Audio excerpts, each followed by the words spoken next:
my name is Erica Chauvet. I'm going to show you around the Cognero Test Bank Test Generator. This is the replacement for ExamView for creating printable tests and quizzes. The nicest thing about this new program is that it is online, which means there are no installations and you have access to it anywhere that you have the internet. So let's see. When you first log in, you're taken to this main page. Any classes that you teach are up here in the top left. As you create tests and quizzes, you will store them down here in the bottom left. Let's create a new test. Let's give our test a name. We'll call it Chapter 1. You can decide where you'd like it to be stored. I'll just store it under My Tests. Now we could build the test with randomly selected questions, but I don't really prefer to let the program select the questions for me. I prefer to build an empty test where I get to preview the questions in advance and select the ones that I want and skip the ones that I don't. Let's click Finish. Here's our test. Right now it is blank. Let's close this so that we can use this panel to view potential questions. Let's create a calculus test. So under Calculus, let's open up the Chapter 1 question bank to see what we have available. There are 79 questions available for a Chapter 1 calculus test or quiz. Right now we're viewing the first 10 questions. If you select all questions, then you can scan all questions much more quickly, being able to scroll through the whole list. Now, creating a test is no more difficult than dragging and dropping. So if you like this question, you simply drag it and you drop it over here. Notice how the Chapter 1 test is outlined in dashes. And here's the question. And you can just simply drag and drop for as many as you'd like. Suppose that you would like to select many questions and add them to the test at once.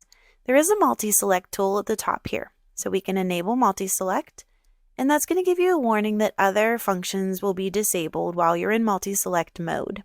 So we'll say OK. And this puts a little checkbox by each question.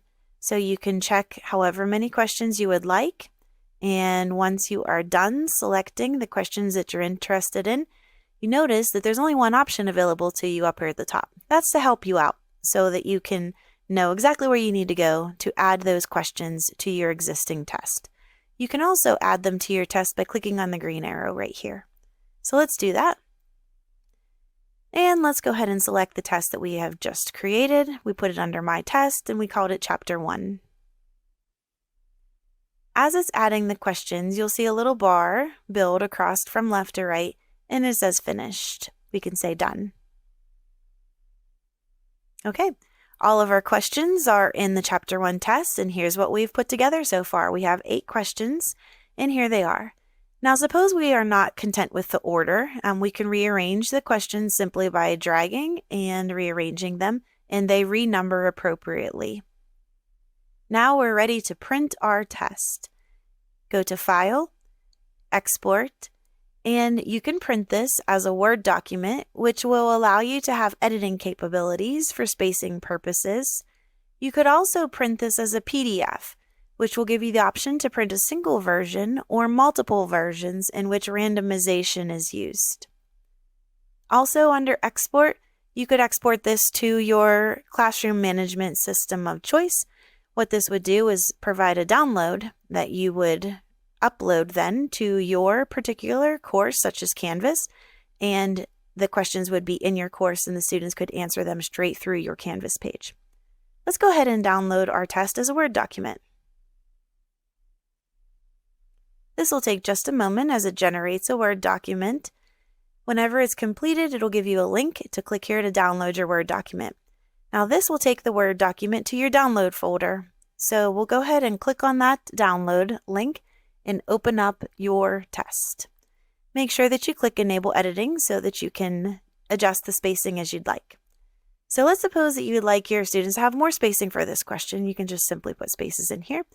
And anything that is plain text, like we have here, these directions are editable, but anything that is math type, those are not. Those are images. If you want to change this, you would have to delete it and enter in a new equation yourself. However, you can space them out to give your students room to work. At the very bottom of the test, you will receive an answer key. So whenever you send this to the printer to be copied off for your students, make sure that you print the versions for the students and don't staple an answer key to the back of each test, because that would be bad news. Okay, I hope you enjoy and make good use of the Cognero test generator and all of its online wonderfulness. Enjoy!